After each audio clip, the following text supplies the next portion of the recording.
Hey guys, and I say guys because I'm sure no females will actually be watching this video, but anyway, thought I'd give a quick rundown and tour of the latest updates to the home office slash battle station as of May the 4th,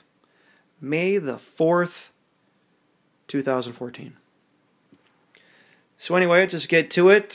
4 monitor configuration, 4 monitors. These N2 or the N monitors are the Samsung Syncmaster 204B in portrait configuration at 1200 by 1600 resolution. Our primary gaming monitor is a 24-inch ASUS VG248QE, 144 Hz, 1 millisecond response time. About as good as it gets for first-person shooters, guys. You know, if you're running an excess of 60 frames, you definitely want to be at a higher refresh rate. So I'm able to push a lot of games at 80 frames and beyond. So more on that later. Here's my previous gaming monitor, 24-inch Samsung Syncmaster 2494 60 Hz. A lot of good times in that monitor. But there you have it, all individual, no Eyefinity, no span gaming, etc. Just the 2 Logitech front speakers. Don't use surround anymore, center speaker. I've had this since 2006, actually, my Logitech 5.1 system. So I'm running the 2 front speakers off of this, as well as the 10-inch sub, which drops pretty nicely. Yeah, happy with all that. First mechanical keyboard, Cooler Master QuickFire Stealth, I think is what it's called. Something like that. Cherry MX red switches, compact size. I like it a lot. You know, for $80, it kicks ass. I'll be upgrading this thing pretty soon. Logitech G9X. Nice mouse. I do like the shape of it and the feel. You know, after 3 years of use, I think the mouse 1 and 2 are starting to get a bit of wear and tear on them. So either going to go to the new Logitech, which I think is the Poseidon maybe. Don't remember exactly, or something from Ionic. So I do have the piece of tape there over the Modern Warfare 3 insignia. Just not a Call of Duty fan anymore.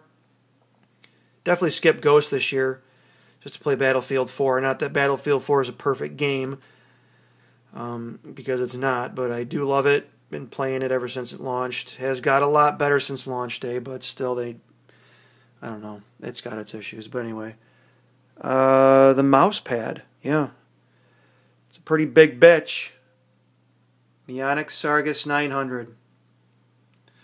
It's nice. It's got all kinds of room. All kinds. So there it is.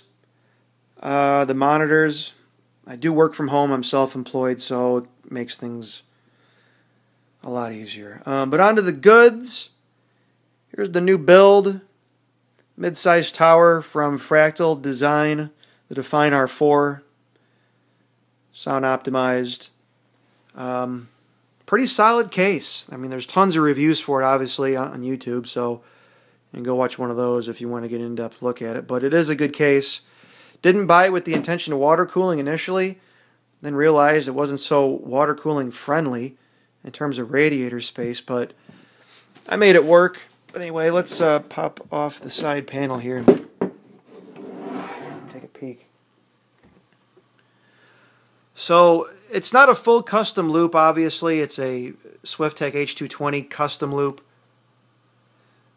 that I've added a couple things to, like this reservoir up here, Phobya reservoir, 5 1/4 drive bay there. I did add a second radiator from Swiftech with a Corsair quiet performance fan, 120 millimeter.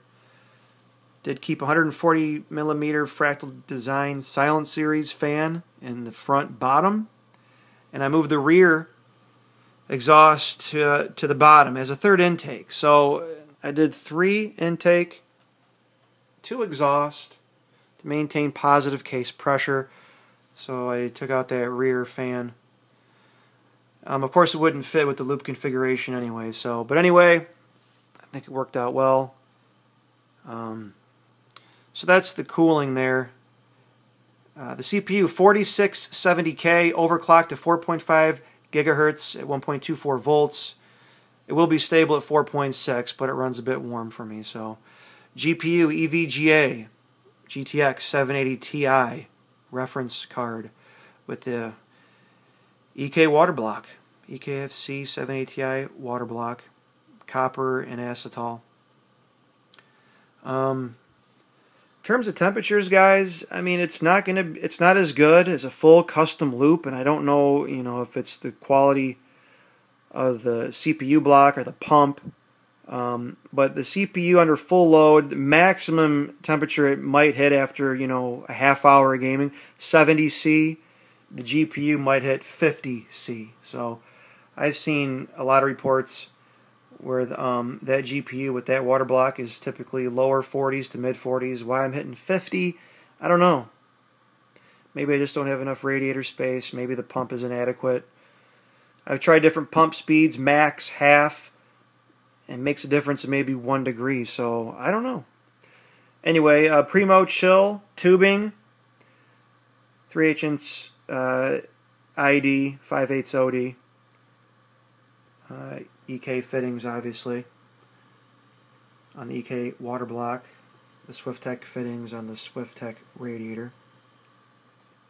Storage is just 120 gigabyte Plextor M5 Extreme Pro, and then 2 Western Digital, black for games, blue for storage, 500 gigs each, 650 watt, fully modular Seasonic 80 plus gold power supply.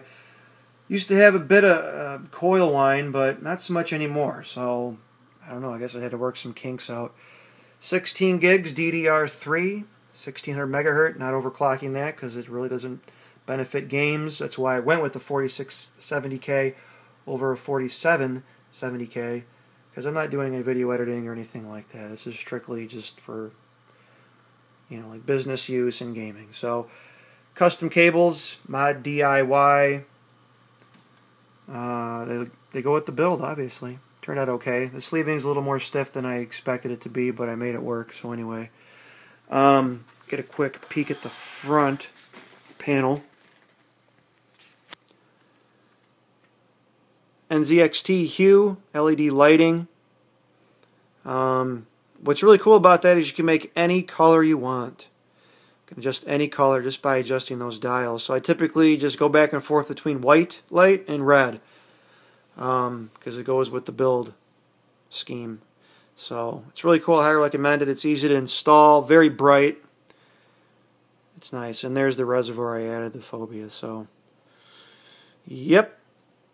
And, well, that's about it there. If you guys have any questions, feel free to shoot them at me. I like talking tech, so